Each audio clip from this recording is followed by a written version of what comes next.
all the data that is being captured. Yeah, so that's just a way to represent that.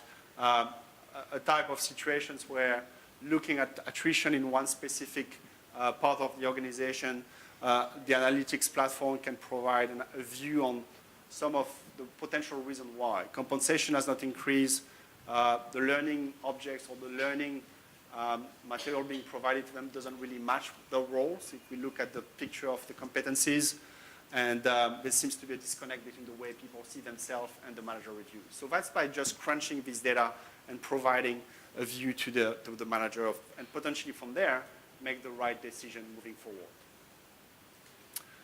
All right, so moving on a bit from the technology, I think what I want to spend a bit of time here is the adoption. I think we all know that technology is an enabler. You know, you have to make the right choice, which technology you think will better enable your environment based on the review of your processes, based on the review on your objectives. But whatever the technology you select, I think what is key in the mind of the people we talk to is how to make sure this is adopted, right? So in our mind, we think there's a couple of principles which I would just wanted to share with you here. The first of all is that we believe that the solution and the interaction with your vendors needs to be on multiple levels. Everybody will always think about the one at, the lower one, which is the feature function, making sure that you have a relationship with your vendors to make sure that they support your product the right way. So that's the linkage between your system administrator and the global and the product support team from the vendor, making sure that every time there's an issue or there's a bug or whatever reason, you have the right level of support. But more importantly, we think we need also 2 additional levels on top of that. We need to make sure that your business process owners on the different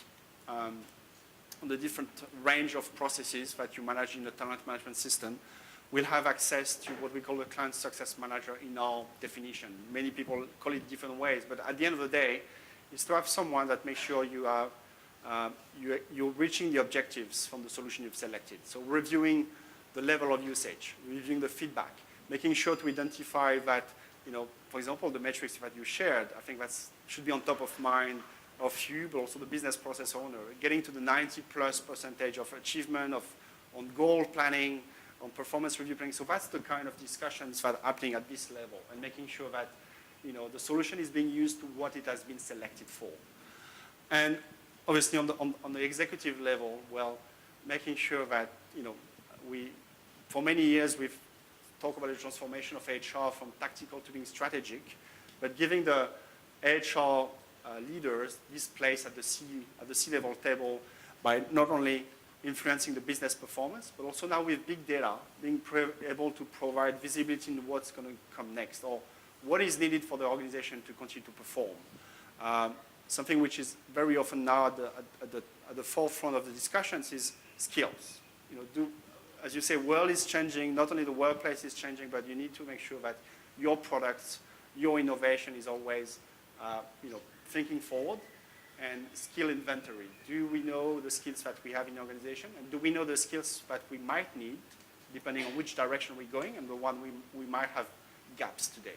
So just to show that technology is obviously the baseline here, but there's a number of discussions that need to happen from the tactical technology usage to the strategic usage of technology. So that's a different way to represent it from the timeline perspective. So obviously when you have a technology project, you start with acquisition. So that's where you're going to review what's available out there. You're going to review your option, make a choice, go into implementation, go live being a very important milestone where you're going to have your organization starting to use the platform on the daily basis, and then adoption and optimization. And you can see here the 3 different types of interactions or the 3 different types of relationships that we believe is important that you have in mind, whatever the vendor you select for successful implementation and delivery.